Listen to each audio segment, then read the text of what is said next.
According to a German historian, it's actually the year 1720. How could this be possible? Well, apparently the Gregorian calendar was a lie and a huge part of the Middle Ages didn't even happen. I'm gonna break down this conspiracy theory for you here on IO. Hey, I'm Charlotte. This is InformOverload, where we occasionally talk about and debunk conspiracy theories. If that sounds like something you're into, hit that subscribe button. I'm going to tell you about the phantom time hypothesis theory, a theory that makes the claim that it's actually the year 1720. It was first proposed by historian Herbert Illig, who says that he actually has evidence to support his claim. So, there were these three dudes: Pope Sylvester II, Byzantine Emperor Constantine VII, and Roman Emperor Otto III. They sat down one day and they decided that they wanted the calendar to begin on the year that Otto began his reign. That year was the year 1000 AD, but it was actually the year 996 at the time. Starting your reign during the year 1000 does sound a lot cooler than the year 996. AD actually stands for Anno Domini, translation, the year of the Lord. Otto, Sylvester, and Constantine sat down and changed a bunch of existing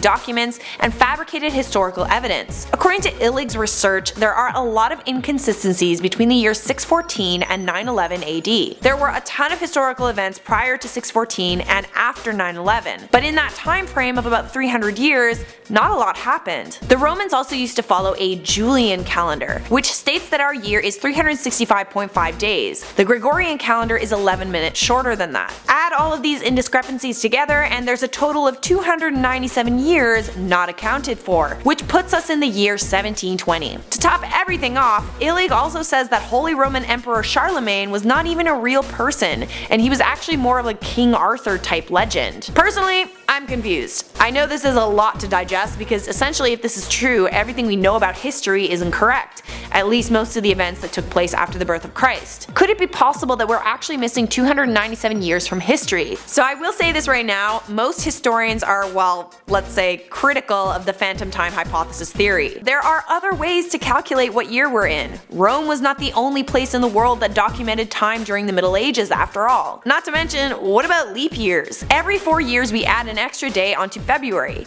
Leap years were created in Rome in the year 46 BC, when our old pal Julius Caesar decided that the length of the calendar year had to be the same as the solar year. The British Empire didn't adopt the Gregorian change until 1752, and Russia didn't until 1918, but mathematically speaking, the Gregorian year does not line up to the solar year. We kinda just ignore that mistake. All of this means time is just a number, and a number that we're essentially making up as we go along. Anyways guys, I hate math, so let's respond to some comments. Fishpole420 said, Charlotte, you are one of my favorite people on YouTube. Well, hey, thanks. Leomez Spidey said, this is the CryEngist YouTube channel. Hey man, at least we know how to spell.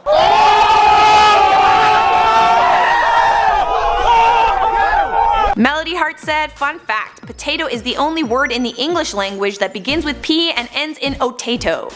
Wow, cool fact. You should come host IO. Welcome to the end screen. The video is over and I am kinda sad. Don't worry though, if you like this video and would like to hear about another conspiracy theory, check out this video over here. FBI admits Hitler survived World War II. As always, hit that bell notification so you can stay up to date with when we upload videos.